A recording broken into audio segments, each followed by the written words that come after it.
Hi teachers, this is part 3 of the Let's Read Online series. I'm talking this time about Bookflix. If you live in the state of Ohio, Bookflix for public school teachers, and I believe many private school teachers, is paid for or funded by the state of Ohio through InfOhio. They offer free access to Bookflix. So if you're not in Ohio, you might want to check some of your resources available at the state level and see if there's another option for you to get Bookflix. So for those Ohio educators, go to InfOhio.org and you're going to click on grades K-5. Bookflix will show up in some of the others, but grades K-5 is the easiest way to find it. And then I'm going to select Bookflix. If I click this little I here, I will get information and tutorials. I'm just going to click on Bookflix. Bookflix is not a site where students have accounts, but there are some things you can do to push individually to students. So let's see if my sound's turned off. I think it is. This makes a lot of noise when you first get in, and you'll notice all these moving icons tend to make noise. If I go into Bookflix, I can see my book pairings. They pair a fiction with a nonfiction on the same topic. So I see 2 books on ants. Left one is fiction, right one is nonfiction. If I click into this, I usually watch the fiction story, but read the nonfiction story. The nonfiction story is still read aloud. There are other things here, so just have a discussion with your students about what activities you're asking them to do. The really cool thing that you can do with Bookflix is up here there's a little button that's Educator, Resources and Tools, and if you select Resources and Tools and you're someone who runs a Google Classroom, you can locate your book here. So I'm going to type in ants.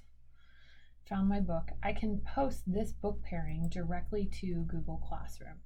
So this will go into my Google Classrooms and post that book pairing, so then students aren't trying to navigate the site looking for the pairing. The other nice thing you can get from here is a lesson plan, Lexile levels on the books, approximate guided reading level, the runtime for the fictional book, and some other information.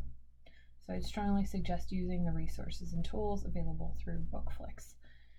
Like I said, Bookflix doesn't keep track of what students have read. There are no student accounts. If you're looking to post this in Clever, post a link to all of Bookflix in Clever. I'm going to close out of the Bookflix tab and go back to the InfOhio tab. So in the InfOhio tab, this time I want to select the little I for more info. And I want to go down and I want to click where it says LMS Direct Link.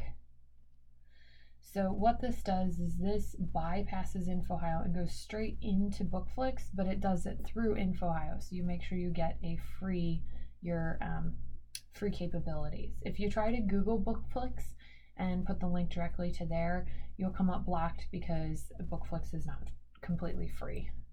So I'm going to highlight this link. And I'm going to go back into Clever. In Clever, I am on my teacher resource page, which I know what page that is because it says shared with all your students. It's one of the pages up here at the top. So I click that and I'm going to click add. And I'm going to add a link.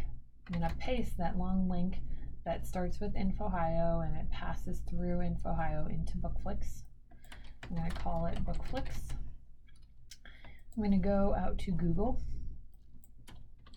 and I'm going to Google Bookflix logo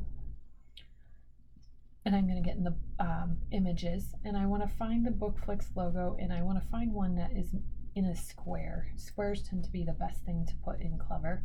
I just like the simple B. I'm going to right click, save image as, make sure it's a PNG or a JPEG.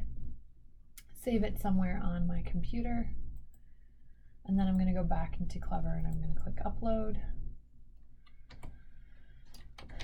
upload the Bookflix icon, and click add, and there you're ready to roll.